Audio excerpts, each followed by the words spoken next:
शेतकरी मित्रांनो, सध्याला कडाक्याची थंडी चालू आहे। डिसेंबर एंडिंग आहे आणि या डिसेंबर मध्ये अनेक शेतकरी भुईमूग आणि मक्याची लागवड मोठ्या प्रमाणात करतात। आपल्या प्रेरणा बीज भंडारमध्ये अनेक नामवंत कंपनीचे भुईमुगाचे आणि मक्याचे बियाणे उपलब्ध आहेत। ते नेमके बियाणे, त्याचे वैशिष्ट्य काय आहे, ते किती दिवसात येते, त्याचं उत्पन्न किती आहे, चला तुम्हाला दाखवतो।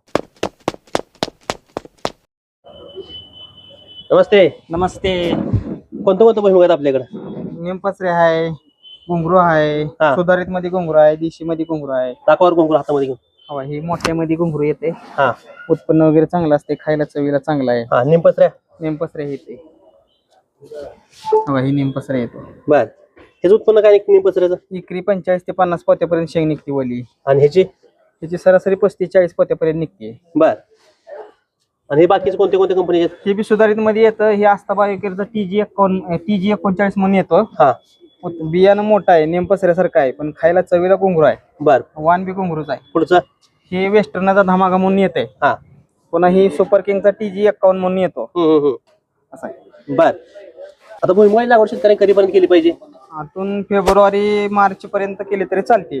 काय अडचण येत नाही। घुंगरू वाण हा उशीर पर्यंत करते, जेणेकरून पाऊस जरी लवकर आला तरी घुंगरू काढायला सोपं जातं। निमपसऱ्या जानेवारी फेब्रुवारी मध्ये केला तरी चालतो। जास्त मागणी कशाला आहे? जास्त मागणी आपल्याकडे सध्या निमपसऱ्याला आहे, म्हणजे एशिया 20 म्हणून जे येतो आस्थाबा एकर कंपनीचं येते, त्याला मागणी जास्त आहे। उत्पन्न बी चांगलं आहे, एकरी 45-50 पोत्यापर्यंत शेंग निघते, त्यामुळे त्याला सध्या आवक जास्त आहे। बर, मोठी मागणी त्याला, मोठी मागणी आहे। त्याच्यासोबत आपल्याला घुंगरूला बी जास्त मागणी आहे। अमृत 77 म्हणून आव्हान येतो।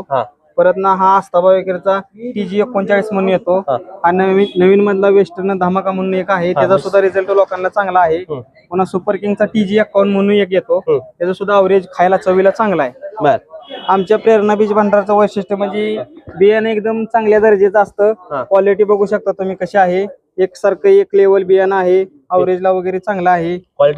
हा सध्या निमपसऱ्या वाण आहे, त्याच्यासोबतच घुंगरू वाण सुद्धा एक नंबर क्वालिटीचा आहे। हा वाण अमृत 77 म्हणून येतो। त्याचं उत्पन्न थोडं कमी नाही तर निमपसऱ्यासारखंच पडतं, आणि खायला चवीला वगैरे चांगला आहे। बर, एक दोन नाहीत, जवळपास 8 ते 9 वेगवेगळ्या नामवंत कंपनीच्या व्हरायटी आहेत त्या। तुम्ही देखील दर्जेदार भुईमुगाच्या शोधात असाल तर प्रेरणा बीज भंडारला भेट द्यायला लागते। आता नेमक्या मकीच्या कोणत्या कोणत्या व्हरायटी, त्याची वैशिष्ट्य काय ती, चला जाणून घेऊया। नमस्ते। नमस्कार। काय चाललंय मग? काय सकाळपासून भरपूर गर्दी मकेला जोरात चालू आहे? मग दुरळा चालू आहे सगळा। कोणते कोणते व्हरायटी द्या?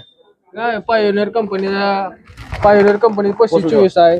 हा, हा, ॲडव्हान्टेज 741 आहे। हा, अंकुरजी गिरीश आहे। हा, नवभारतची एक्सलंट आहे। बर, महापारस आहे। हा, श्रीरामची रुची आहे। हा, आणि रामदूतची 909 आहे। बर, रामदूतची 909। बर, काय म्हणते गिराईक मग? काय नाही, जोरदार चालू आहे, मकाला भरपूर मागणी आहे। बर, आता जसं ऊस काढायला लागले तसं मकाकडे माणसं वाढायला लागली। बर, आता हे पायदरच्या याला कसं उत्पन्न आहे? हा, सरासरी 35, 37, 40 क्विंटल पण आवरेज पडते सरासरी पायदरचं। हा, बर, कणीस कणसाला पण चांगला आहे आणि वैरणीला पण एक नंबर। बर, मुरगासला पण चालते। बर, आता ह्यातलं डबल कणीस कशी पडतंय? डबल कणीस म्हणलं तर श्रीरामची रुची आहे, हा, महापारस आहे, एक्सलंट आहे। डबल कणीस पडणार? डबल कणीस पण। बर, आणि जनावर चाऱ्यासाठी कुठली सगळ्यात चांगली? चारासाठी म्हणलं तर अंकुर गिरीश आहे, उत्पन्न एक नंबर चालते। शेतकरी मित्रांनो, त्या बाजूला असणारं भुईमुगाला मोठी गर्दी आहे बघा। अजून देखील तुम्ही कॅमेरा म्हणजे दाखवू शकतील, फुलपणे लोड आहे तिथं, लोकांची, शेतकऱ्यांची पूर्णपणे गर्दी आहे भुईमुगाचा। आणि तिथं क्वालिटी आणि क्वांटिटी बघा असणं प्रेरणा बीज भंडारमध्येच आहे। आणि या बाजूला तुम्ही मका बघितली तर जवळपास 10-12 नामवंत कंपनीची मकीचे बियाणं आपल्याकडे या ठिकाणी उपलब्ध आहेत। त्यामुळे शेतकऱ्यांचा विश्वास आहे। आणि फक्त एवढंच नाही तर शेतकऱ्याच्या बांधावरती जाऊन त्यांना सल्ला देण्याचं काम देखील आपलं प्रेरणा बीज भंडार गेले अनेक वर्षापासून करते। 3 पिढ्यांची परंपरा आहे। अनेक शेतकरी देखील जवळपास आजोबा, मुलगा, नाते नातू देखील या प्रेरणा बीज भंडारशी जोडून राहिलाय। तुम्ही देखील शेतकरी मित्रांनो चांगल्या भुईमुगाच्या आणि मकीच्या शोधात असाल तर आत्ताच आपल्या प्रेरणा बीज भंडारशी संपर्क करा। धन्यवाद।